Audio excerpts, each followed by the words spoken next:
que la Sareb és un instrument necessari que ja s'ha pagat, ja hem pagat aquestes vivendes. I per finalitzar, l'última proposta que vam estar fent va ser el que se diu la xarxa Xaloc, que és una finestreta única per a gestió de subvencions o gestió de lloguer social per a les persones del nostre poble. Una persona subvencionar o pagar per la conselleria per a que ajude a les persones joves, a les famílies vulnerables, a les persones majors, a tota persona que li faci falta qualsevol gestió en habitatge que estiga en l'Ajuntament i que se li pugui facilitar. Bueno, afortunadament s'ha aprovat, però fa un mes. Ja veurem com va avançant.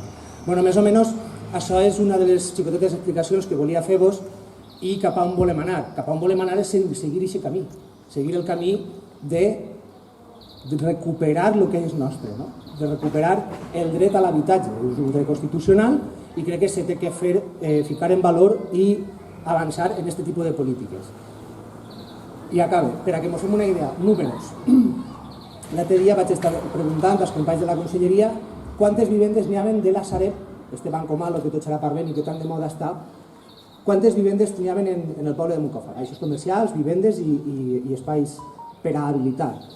En Moncofa n'hi ha 714 vivendes en propietat de la Sareb.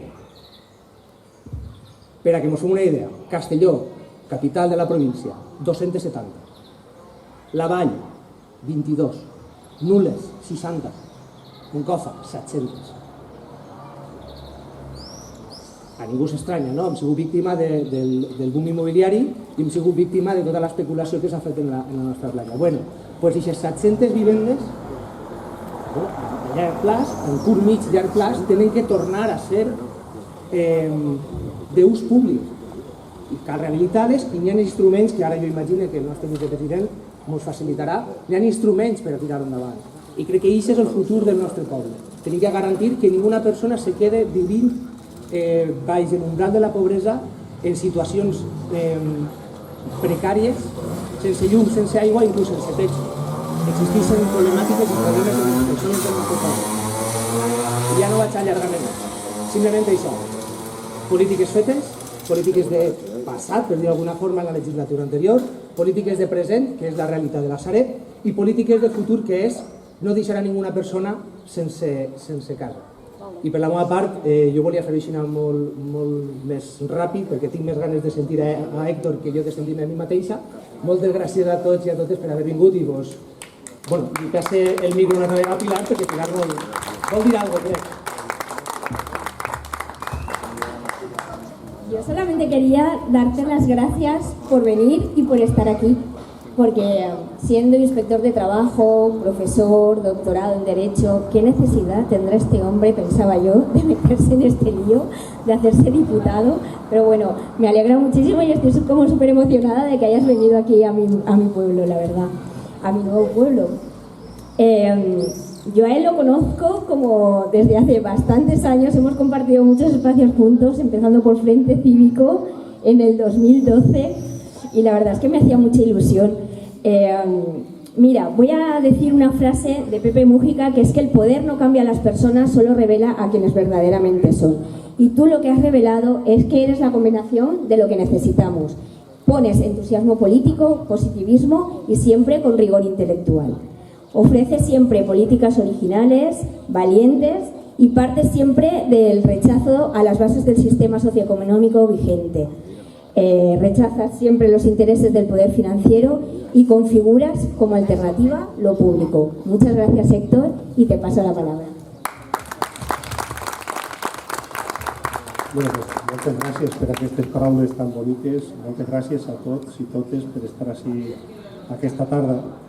A mi m'agradaria començar dient-vos que per a mi és un honor poder acompanyar a Rafa un dia com aquest, en aquesta precampanya, quasi ja inici de campanya. Rafa és una persona, jo el conec bé, que defensa el seu poble amb un ganivet a la boca. És un home honest i és un tipus de polític que no és habitual trobar. Lluiteu per ell. Lluiteu per ell perquè val la pena que persones així estiguen a l'Ajuntament i estiguen en posicions de govern.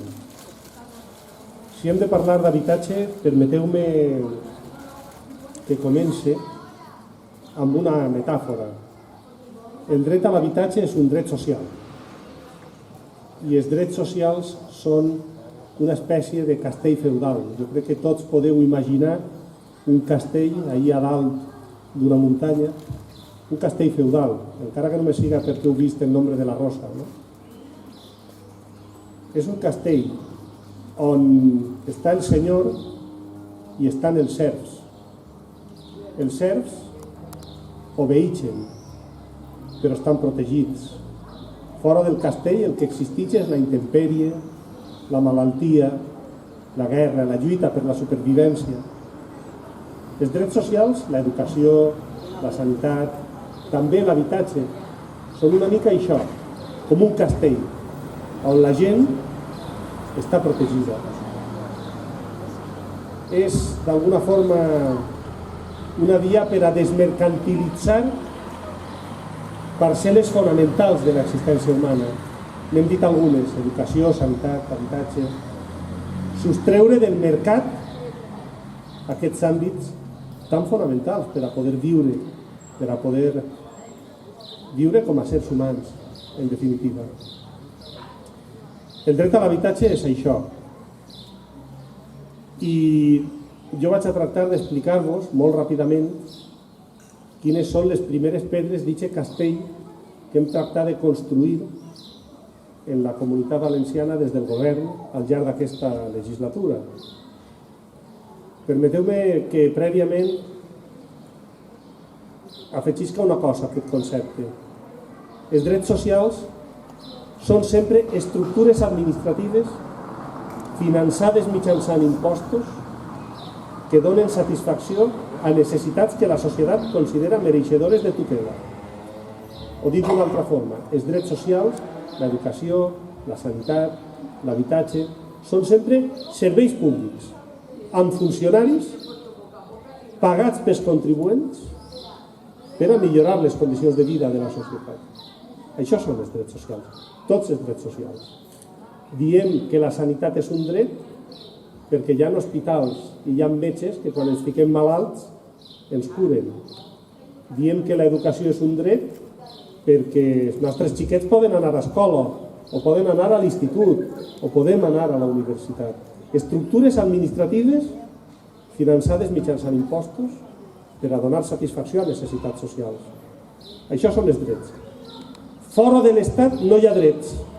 Fora del castell el que hi ha és la intempèrie, la lluita per la supervivència, la distribució de recursos socials per les forces cegues del mercat, on sempre guanya el més fort. La llei de la selva. El dret a l'habitatge necessita, per a ser un dret, dites estructures administratives.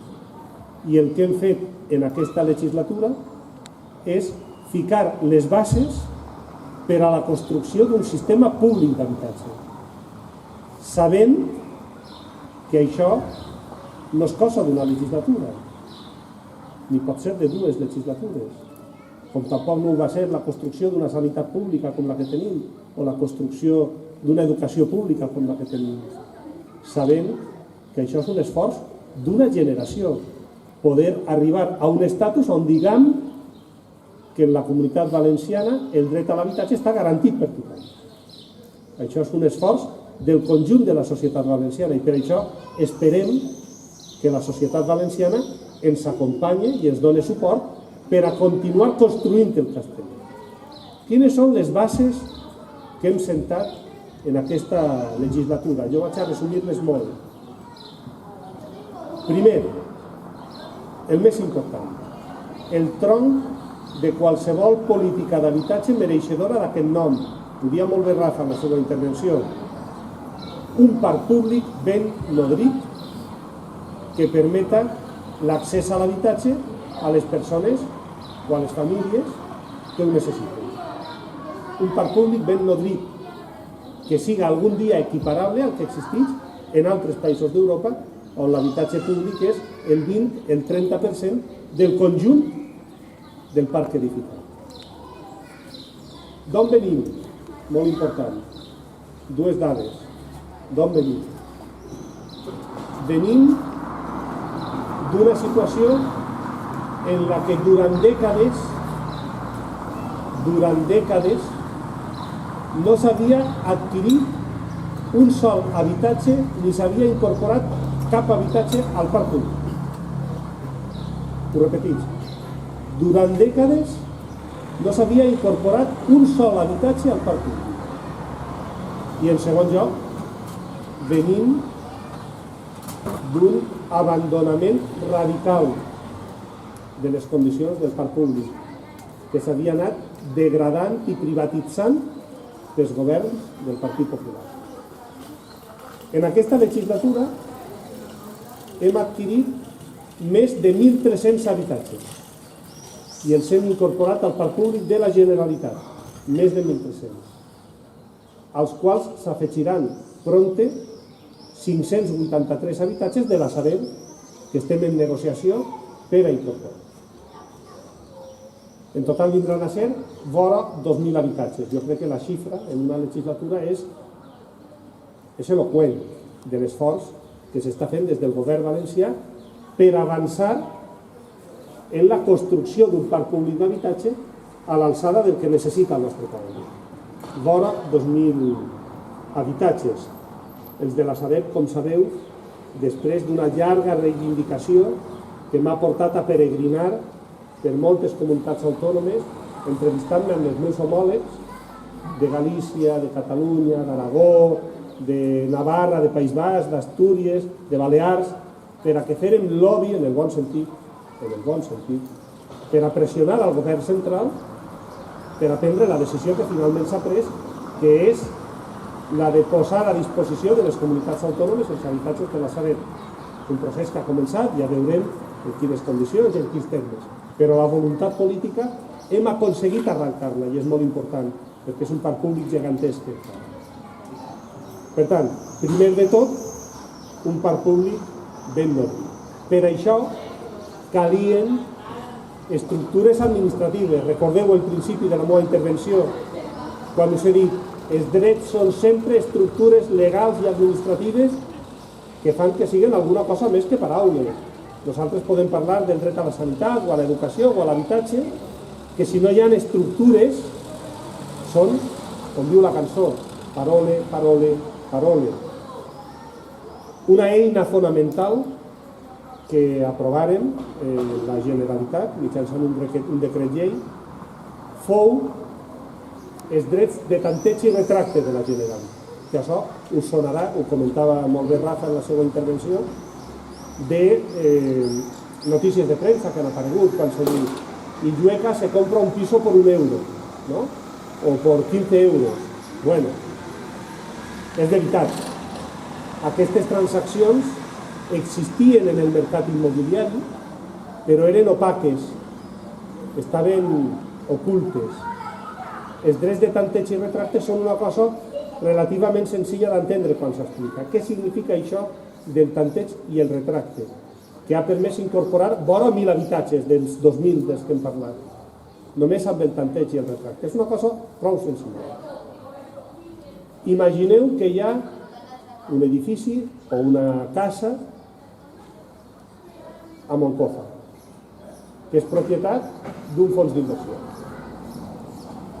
que necessita lliurar-se perquè li interessa netejar el seu balanç i li ho ven a un altre fons d'inversió, normalment per un preu molt inferior al de mercat. Quan aquesta compra-venda té un interès social, per exemple, perquè afecta a moltes vivendes, la normativa que aprovaren li permet a la Generalitat tantejar les cases. Què vol dir? A aquest preu me les quedo jo. A aquest preu me les quedo jo. I efectivament, això és el tanteig. Ens ha permès adquirir més de 800 habitatges. El retracte és una cosa molt pareguda, és, anem a dir, l'altra cara. Si no se notifica aquesta transacció a la Generalitat, però es produeix igualment, quan això arriba al notari, m'arriba a mi i jo tinc la capacitat de retractar, és a dir, d'anul·lar ixa compra-venda i per ixe preu les cases se les queda la Generalitat. Això és el tanteig i el retracte que, com veieu, les campanes estan ara mateix acompanyant. Bueno, això és una xicoteta broma. Hem comprat vora 1.000 cases amb aquesta eina. Recordeu-ho sempre, eines legals i administratives per a poder donar satisfacció als drets que se reconeixen en les normes. Una altra vegada, és que tinc poca veu i me costa forçar una mica, no? Per tant, primer de tot, un parc públic ben nodrit, tanteig i retracte, la Sareb. Una altra eina important que vull assenyalar avui així, el reinici després de dècades, torne a subratllar, després de dècades, sense una sola promoció pública d'habitatge a la Comunitat Valenciana, a tota la Comunitat Valenciana, hem reprès la promoció pública d'habitatge i ara en tenim en marxa algunes desenes. En citaré una d'emblemàtiques, una a València, que és l'edifici de la Torre, que a algú potser li sonarà perquè es veu des de la carretera, no? I junt amb el nou Mestalla era un poc el símbol d'aquell model de la corrupció, de l'especulació del Partit Popular. No? Portava més de 10 anys abandonada, una estructura gegantesca. L'hem reprès, ara ja està en obres i molt prompte incorporarem al parc públic 200 habitatges d'aquesta promoció, dels quals el 50% se destinaran als joves.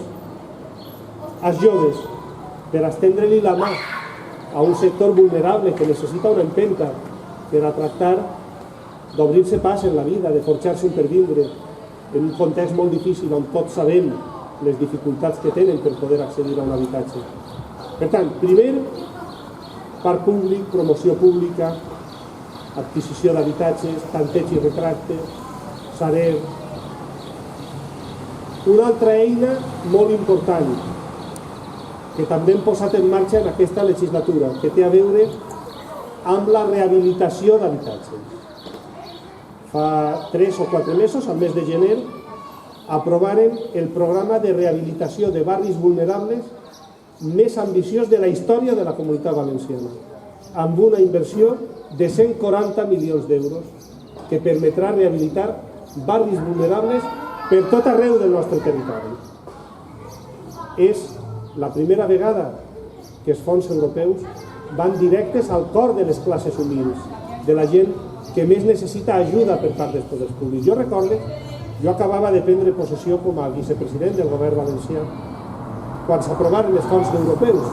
Recordareu, estava acabant la pandèmia, era molt important la recuperació i s'aprovaren els fons europeus. I a nosaltres ens van caure en la Conselleria d'Habitatge un volum ingent de recursos procedents dels fons europeus per a rehabilitació. Jo recordo el primer, acabava de prendre possessió, el primer que me van dir des del Ministeri de Madrid. Me van dir, pon placas solares. Pon placas solares, llena la Comunidad Valenciana de placas solares. Pero gástate el dinero, porque este dinero hay que gastarlo. Y recordo el primer programa que me presentà l'equip que precisament intentava això, canalitzar els diners cap a la col·locació de plaques solars per tot el territori. Jo quan ho vaig veure, i vaig veure la quantitat de milions dels que estaven parlant, vaig reunir a l'equip, insistís, portava poc de temps com a vicepresident del govern, i es vaig dir, home, jo crec que les plaques solars estan bé, però jo crec que la nostra gent necessita una altra cosa. Això no és Suècia, això no és Noruega, així n'hi ha altres necessitats, més peremptòries. Així tenim barris de gent que necessita ajuda per a poder viure amb un mínim de dignitat. Que no dic que no siguin importants les plaques solars. I referen completament el programa. En Madrid ens diem, no se vos ocorrisca, clavar-vos en això. Rehabilitació de barris vulnerables, aneu a una catàstrofe. Els diners no se van a gastar. I així tinc que reconèixer la tasca de l'equip, que començar a parlar amb ajuntaments de tot el territori, amb un diàleg per a ficar en marxa un programa de rehabilitació de barris vulnerables a partir de projectes presentats pels ajuntaments. I avui això és una realitat. I jo tinc que dir-vos que en els últims mesos he estat visitant aquests barris vulnerables per tot el territori valencià. I una de les coses que m'emportaré de la política és l'agraïment de la gent, no? Anar a aquests barris i veure a la gent en la impronta de la pobresa, de la humilitat, en les cares, moltes vegades en la dentadura, en les robes, i l'agraïment de que per primera vegada algú s'havia recordat d'ells. Per primera vegada una administració anava a aquests barris, deixats de la mà de Déu, a dir-los que anaven a arreglar-los el barri i que anaven a millorar les condicions dels edificis. També tinc que dir-vos, molta incredulitat. I però de veritat m'aneu a arreglar les baixants? Però en sèrio aneu a posar un ascensor? Si així n'hi ha 3 famílies que tenen persones atrapades que no poden baixar al carrer perquè tenen diversitats funcionals, perquè tenen problemes. Hi ha desenes de milers de persones en la comunitat valenciana que no poden eixir al carrer, per a les quals les cases són com una presó. Bueno, doncs tinc que dir-vos que això és una de les coses boniques que m'emportaré de la política quan torne a la meva professió. Programa de barris, eines administratives per a poder donar satisfacció als drets socials. Fa ben poc aprovaren, tercer element que vull destacar avui així, un decret llei per a combatre l'assetjament immobiliari per part dels fons d'inversió i per part de les entitats financeres contra molts inquilins que pateixen un hostigament continu per a forçar-los a abandonar els seus habitatges amb la finalitat d'especular amb els preus. És una situació d'alarma social. Jo crec que tots coneguem a prop a familiars o a persones que ho han patit. I hem ficat en marxa una regulació pionera a Espanya, la primera que s'enfronta amb contundència a aquestes conductes que són absolutament inacceptables i que volen aprofitar-se moltes vegades de la ignorància de la gent humil per a forçar-los a abandonar les seves cases i especular amb els preus.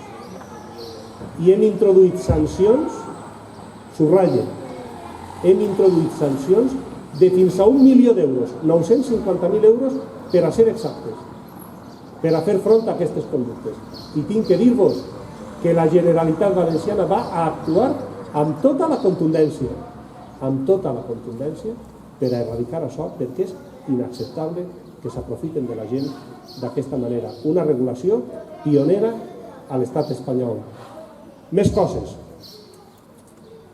I vaig entrant en la part final de la meva intervenció. Podem seguir, però crec que moltes vegades és millor il·lustrar amb exemples el que estem intentant fer, que és construir un castell protector de la nostra gent, que no estiga a la intempèrie, mai siga millor dit, en l'àmbit de l'habitatge. Alguns estareu pensant, home, aquest senyor, que és el vicepresident de la Generalitat, diu, estem creant les bases d'un sistema públic d'habitatge, però això no és cosa d'una legislatura, potser no és cosa de 2 legislatures, i direu, amb raó, i mentrestant, perquè així hi ha necessitats que són peremptòries. En matèria d'habitatge les necessitats són dramàtiques. Què fem mentrestant? Bueno, mentrestant el que podem fer són algunes coses. Mentre anem avançant, el que podem fer és estendre-li la mà a la gent i apropar-nos a les necessitats de la ciutadania. Ficaré un exemple molt recent. Fa aproximadament 3 setmanes, després d'una negociació, anem a dir, dureta, amb el Partit Socialista del País Valencià, arribarem a un acord per a un decret llei que ampliara la dotació del bo jove de lloguer en 30 milions d'euros. La convocatòria de l'any 2022, de l'any passat, tenia només finançament del Ministeri, del Pla Estatal d'Habitatge. I nosaltres diem, quan va vindre Pedro Sánchez a València a presentar el bo jove, que la dotació era insuficient i que hi hauria molts joves que tenien dret quedarien fora per falta de dotació pressupostària, com efectivament ha passat, i dient que havien tingut que ser una mica més generosos per això, no? Doncs bé, a la vista del que va passar i després d'una negociació, torno a dir, dureta, aconseguirem ampliar la dotació del bo jove de lloguer en 30 milions d'euros amb l'expectativa de que en la convocatòria de 2023 puguem arribar a tots els joves que, complint els requisits, tinguen dret a aquesta ajuda per a poder emancipar-se, per a poder, com dia abans, estendre-los la mà i dir-los: escolteu, la situació és difícil, però el govern valencià està al vostre costat. Podem, mentrestant, fer aquestes coses. I una que és molt important, i amb això acabo, i que té a veure amb la llei d'habitatge, que es va aprovar ahir al Congrés dels Diputats, de la que tothom haurà escoltat parlar-se en les últimes hores, la llei estatal d'habitatge. És la primera llei d'habitatge en la història de la democràcia. La primera. Han tingut que passar més de 40 anys per a que a l'estat espanyol hi haguera una llei que considera l'habitatge un dret i no un negoci. Jo no vull dir que siga perquè Unides Podem estar en el govern, però jo que conec bé com han sigut les negociacions, vos puc dir que han estat paralitzades durant mesos, en els que han tingut la norma bloquejada al Congrés dels Diputats per la pressió dels lobbies, entre altres de la patronal de cases per pisos que dirigit Joan Clos, exministre del Partit Socialista i exalcalde de Barcelona. Després d'una negociació, alguna cosa més que dureta, ahir es va aprovar la llei estatal d'habitatge. És una llei que deixa coses pendents, indiscutiblement, on no hem pogut avançar més. Jo crec que els moviments socials fan molt bé en continuar reivindicant, perquè aquestes coses pendents tindrem que abordar-les en el futur. Però crec que tampoc se pot negar que la llei d'habitatge inclou avanços importants en algunes matèries, però sobretot inclou un que té a veure amb el mentrestant, que és en el que vull aturar-me una mica aquí, que és la limitació dels preus del lloguer. La llei habilita a les comunitats autònomes per a que puguem declarar zones tensionades, zones on l'increment dels preus del lloguer és desorbitat i fa que sectors socials com ara els nostres joves no puguen emancipar-se, i ahir introduir limitacions de preus. Ha costat molt. Això ho va intentar regular Catalunya i quan ho va fer dient que afectava competències estatals. Ara ho estàvem intentant incorporar a la llei i el PSOE dia que afectava competències autonòmiques. Alguns diem, home, a veure si el que no volen és que regulem el preu del lloguer. Al final hem aconseguit introduir-ho i va ser possible limitar els preus del lloguer. Mireu, Isabel Díaz Ayuso, la presidenta de la Comunitat de Madrid, ja ha dit que no va aplicar la llei i que la va recórrer al Tribunal Constitucional. Quan recorregueren, no ho oblideu, el decret de tanteig i retracte en la Comunitat Valenciana, que fa ben poc el Tribunal Constitucional va ratificar íntegrament. No perquè pensen que siga inconstitucional la llei d'habitatge o el tanteig i el retracte, sinó perquè no volen que tinguem eines administratives per a garantir els drets socials. Recordeu l'inici de la meva intervenció. Els drets són sempre estructures administratives. Sense això no hi ha drets mai. Sense estat no hi ha drets. I les comunitats autònomes són també estat. Doncs bé, nosaltres podem dir amb serenor i si voleu amb un somriure a la cara que si Unides Podem estar amb més força al govern valencià aplicarem la llei des del primer dia i anem a posar en marxa tots els mecanismes per a poder declarar zones tensionades i limitar el preu del lloguer. Si algú pensa que no ho anem a fer, està molt equivocat. I en Nietzsche, si algú es pensa, vull incloure també algunes forces progressistes que guarden silenci sobre què van a fer en la llei estatal d'habitatge. Jo espero que en la campanya tothom es retrate, perquè això és el debat de la campanya. L'habitatge és el debat de la campanya. Nosaltres l'anem a aplicar i no anem a consentir que els nostres joves els desarrelen, els expulsen i que se'n tinguin que anar del País Valencià en les seues carreres a l'esquena i el sacrifici dels seus pares a servir copes en Hamburg o en Berlín.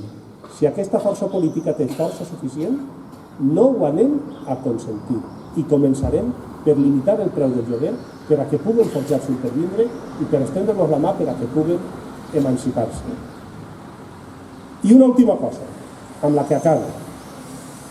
La llei estatal d'habitatge ha significat, a més de tot això, una gran lliçó per tots nosaltres que esteu així avui i per tot el país que ho ha pogut veure després d'una negociació molt dura, després d'estar bloquejada pel Partit Socialista durant mesos al Congrés dels Diputats. I direu, i quina és aquesta lliçó? És molt fàcil. Que les idees són molt més poderoses que la força. Que les idees són molt més poderoses que els diners.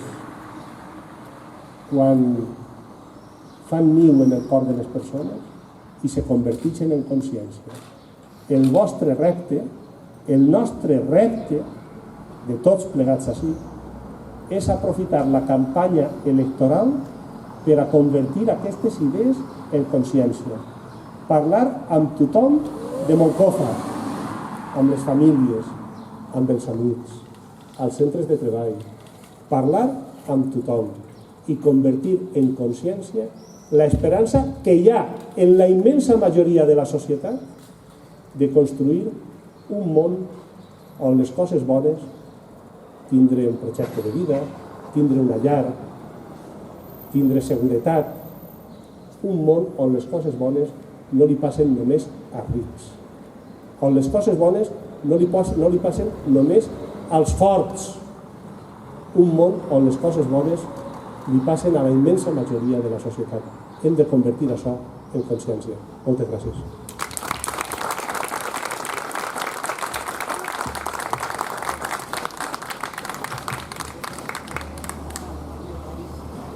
Bueno, si alguien quiere hacer alguna pregunta,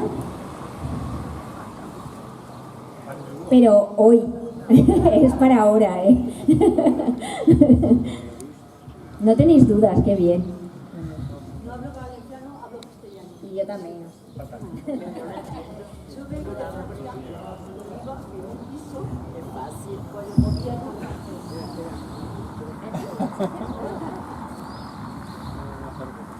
Hola, buenas. Vivo en Francia y vivo en un piso francés, que el Estado francés obliga a cada pueblo, no sé tanto por ciento, no sé si son 10%, un 15%, a hacer vivienda pública. La gente como yo, que no puede pagar ni un piso, el Estado francés nos da opción a entrar en esos pisos. Todo depende del número de personas de la familia. Si somos familias de 2 personas, tienes un piso adecuado al número de personas. Si son personas, unas familias de 5, son pisos de 4 dormitorios con el comedor. Allí, cada año, ahora, yo haré la renta.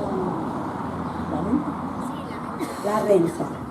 Esta asociación, o esto que llevan estos pisos, me van a pedir la declaración de la renta. Si yo gano más, si yo gano más de lo que ellos consideran, yo voy a pagar más. Si yo gano menos de lo que ellos consideran, el Estado francés me ayuda un tanto por ciento. Estoy muy contenta de esto, súper contenta. Tengo que decir que en Francia se pagan impuestos, pero tengo muchas más ayudas que las que veo aquí. Y por lo que hablo por mi familia. Pienso que esta idea es muy buena. Estos pisos no se pueden comprar. No hay este juego que yo te vendo, que yo compro y yo te vendo. Esto no existe. Estos son las compañías que tienen estos pisos que al cabo a lo mejor de 50 años deciden venderlos. Pero tú personalmente no puedes vender estos pisos, ni los puedes alquilar. Pues tú puedes hacer venir a alguien que viva, una amiga, lo que sea, pero decir, yo te alquilo el piso, no se puede. Y les digo bravo por esto. Espero que lleguen al final, que no haya, que de esto no se haga otra historia. Hablo con mi experiencia, ¿eh? En todos los sitios cuecen habas, esto está claro, pero este sistema es muy positivo. Estos pisos se renuevan, cuando ellos consideran a cabo de años que tienen que renovarse, se renuevan. El problema es que está ahora Messín Mazón, un liberal, y las cosas pues no van como iban antes. Muchas gracias, yo quería hablar de mi experiencia.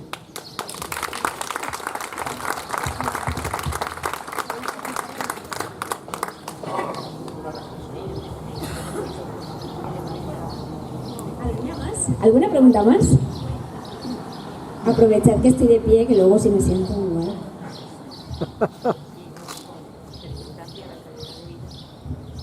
Yo no es una pregunta, es un agradecimiento personal a Rafa y a Héctor. Yo te conozco también tiempo y recuerdo que eres quizá la primera persona dedicada a la política que se atrevió a hablar de la Sareb y a reivindicar la vivienda de la Sareb. Lo tuyo no es campaña electoral, lo tuyo viene de lejos. Algunos sabemos lo mucho que has trabajado para conseguir lo que ahora el PSOE presume de que va a poner a disposición lo que tú llevas 2 años pidiendo. Y Rafa lleva 2 años peleando también en materia de vivienda, 4, perdón, sí. Desinteresadamente también. Lo fácil sería lo que hacen los políticos profesionales, ¿no? Pues yo hago oposición, voy al pleno, le digo al alcalde que dimita, que no hace las cosas bien y tal. Aquí Unidas Podemos se ha preocupado de trabajar también, de conectar con Consellería, y lo sabéis bien que ya lleváis tiempo trabajando y colaborando para solucionar problemas del pueblo, sin haber ganado las elecciones. Entonces quería agradeceros eso. Pero puesto que has hablado de los problemas para sacar la ley y sobre todo de los problemas que vamos a tener, tú eres más consciente que nadie, para aplicarla, porque sabemos que si no sacamos una fuerza suficiente puede quedar todo en agua de borrajas, ¿cómo os planteáis un poco vosotros la próxima legislatura y el trabajo que hay que hacer no solo en vivienda, que es fundamental, sino en más aspectos? Sería interesante esta política o esta forma de entender la política, extenderla a más de lo que es.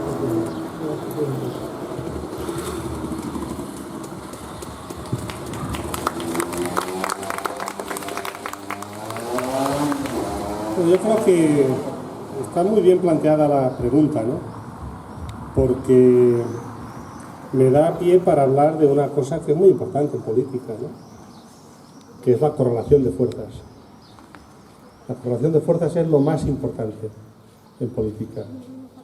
En el gobierno valenciano, cuando nos sentamos en la mesa del Consell, físicamente estamos allí Ximo Puig, estoy yo, están els consellers de Compromís, es del PSOE, es de Unides Podem, pero materialmente no. Materialmente allí se sienta otra gente. Allí se sienta Juan Roig. Allí se sienta Boluda. Allí se sienta la COE. Allí se sientan los chavales que no pueden independizarse porque no pueden tener una vivienda propia, un proyecto independiente. Y se sientan las mujeres que quieren una vida libre de violencia. Y se sientan los trabajadores, y se sientan las pequeñas y medianas empresas, y los autónomos, y la economía social. Lo que ocurre es que se sientan con fuerza muy diferente en función de los resultados electorales. Por eso la correlación de fuerzas es tan importante. Y por eso nosotros estamos insistiendo, y creo que tenemos que insistir mucho en esta campaña electoral, en que tenemos que cambiar la correlación de fuerzas. Esto quizá vale la pena detenerse un momento, ¿no? Quizá vale la pena detenerse un momento en una cuestión que yo creo que es un tabú, que todo el mundo sabe que está ahí, pero de la que nadie habla, ¿no? Un tabú, incluso para nosotros. Vosotros recordaréis las elecciones que se produjeron en el año 2015, las elecciones generales, donde la ciudadanía ya votó el gobierno que existe hoy en España, pero hubo que repetir elecciones. Un hecho insólito en la historia de la democracia liberal en el mundo. Mira que hay países en el mundo, y mira que hay democracias. No hay un solo caso en el mundo en el que, habiendo una mayoría parlamentaria clara, haya habido que repetir elecciones. Aquí las repetimos 3 veces. Y volvimos a votar en el mes de junio del año 2016, ¿os acordáis? Y la ciudadanía volvió a reiterar el mismo mandato popular: constituyan ustedes el gobierno que existe hoy en España. Pero no fue posible constituirlo. Se cargaron a Pedro Sánchez, acordaros de aquel Comité Federal del PSOE. Unos meses antes, en el mes de marzo, abril, había pasado una cosa muy significativa. En España había empezado a operar una trama de periodistas corruptos, de policías mercenarios y de políticos sin escrúpulos, para estigmatizar a una fuerza política, para criminalizar a sus dirigentes y para sembrar el odio en la sociedad. Ahora veréis por qué la correlación de fuerzas es tan importante. Esto que digo no lo digo yo. Esto lo contó Pedro Sánchez en un programa de máxima audiencia en televisión, cuando Jordi Évole le pregunta: oiga, ¿usted por qué no pactó con Unidas Podemos?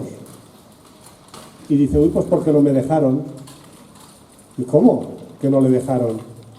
¿Y quién no le dejó? Y pues los ricos. El banco de no sé qué, el diario El País, el grupo Prisa, Alierta. Yo estaba haciendo bici estática y casi me caigo de culo. Escuchar a Pedro Sánchez, el actual presidente del gobierno, decir estas palabras. ¿Por qué no? Pues porque no me dejaron. ¿Cómo que no le dejaron? Y volvimos a repetir elecciones en 2019. Constituyeron un gobierno, el de Rajoy, que sí era un gobierno ilegítimo. Ese sí era un gobierno ilegítimo, que protagonizó otro hecho insólito en la historia de la democracia liberal en el mundo. Fue incapaz de aprobar una sola ley. Diréis: hombre, aprobaría una o dos. Ni una, porque no tenía mayoría para hacerlo. Porque la mayoría parlamentaria era otra y emergió naturalmente cuando se presentó la moción de censura. Inmediatamente censuran a Rajoy y invisten a Pedro Sánchez. Y volvimos a votar. En ese momento salí yo elegido diputado a Cortes, en el mes de abril de 2019.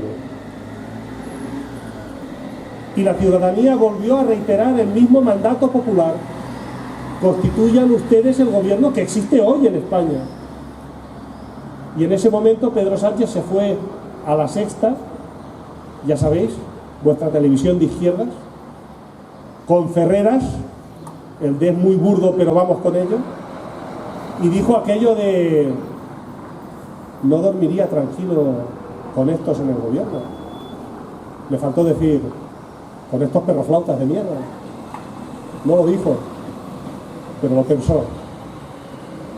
Y repetimos por tercera vez las elecciones y volvimos a votar en el mes de diciembre del año 2019, noviembre de 2019.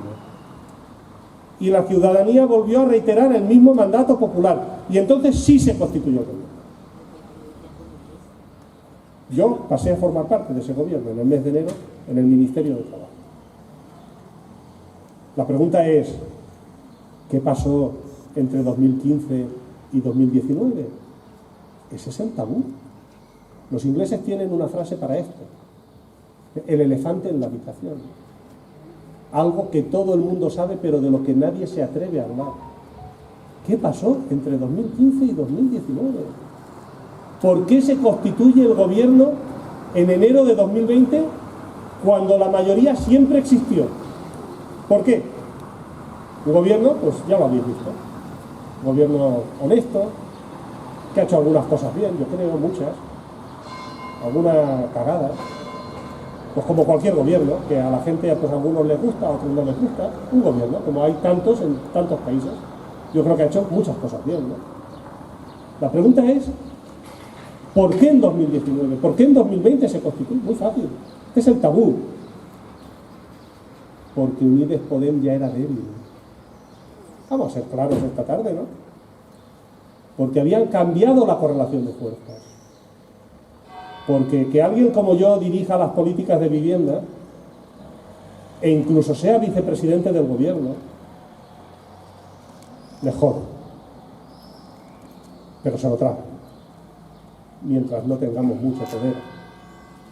Que alguien como Pablo Iglesias sea vicepresidente, o Garzón ministro de Consumo, o Ione ministra de Derechos Sociales, o Irene ministra de Igualdad, le jode. Con perdón, con perdón. Pero se lo tragan, mientras estos perros flautas de mierda no tengan mucho poder. Pero ¿os imagináis qué pasaría si la política exterior de España estuviera en manos de Unidas Podemos? Porque nos están involucrando en una guerra. Yo no sé si habéis reparado en esto, pero nos están involucrando en una guerra que está destruyendo las economías europeas y que está arrasando el poder adquisitivo de las clases medias, con algunos países ya en una situación muy complicada, como Francia, por ejemplo. No digamos Alemania. ¡Ay, Alemania! Esto está pasando. Eso es la correlación de fuerzas.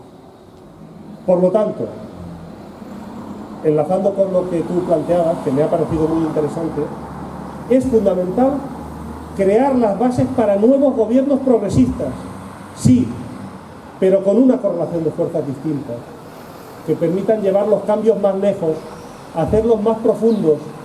A veces los avances han llegado tarde, joder, ¿o no? ¿O no? ¿No podían estar las viviendas de la Sareb hace ya 4 años en manos de la gente?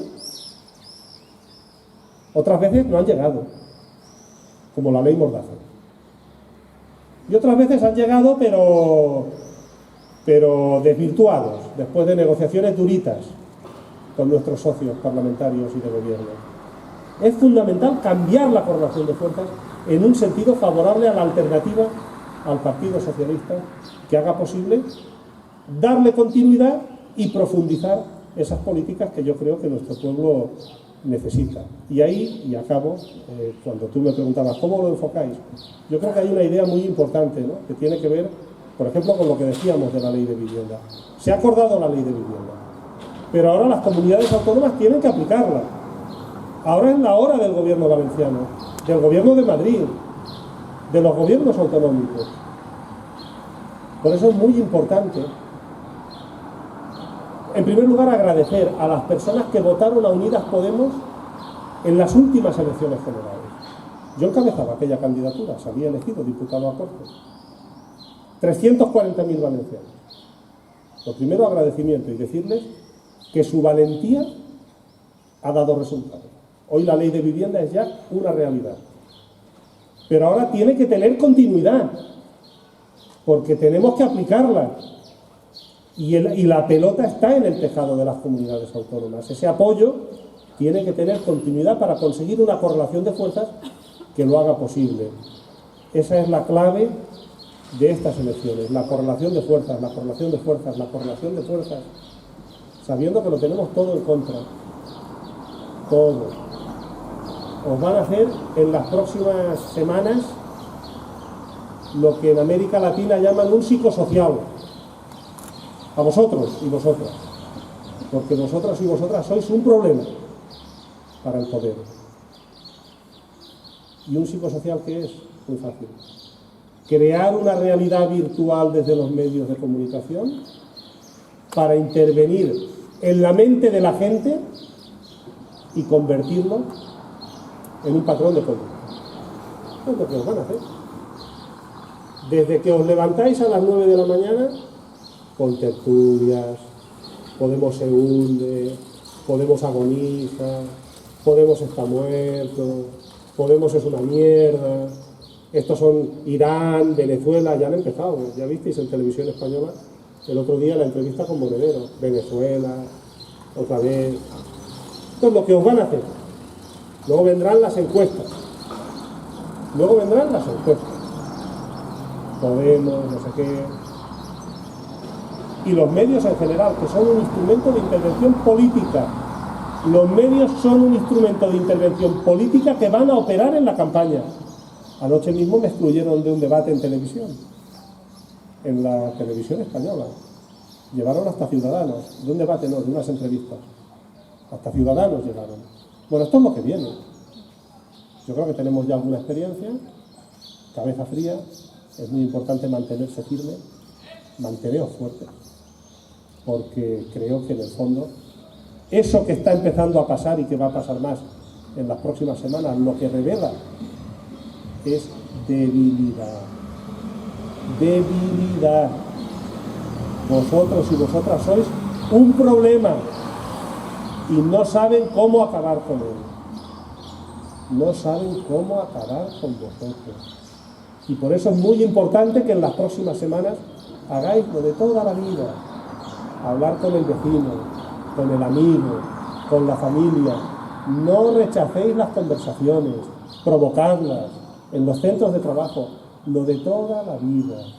Porque lo que quieren no es matar a Podemos, lo que quieren es matar la esperanza que late en el corazón de nuestro pueblo. Lo que quieren es matar la rebeldía. Y yo creo que no lo van a conseguir, pero depende de nosotros y nosotras. Muchas gracias.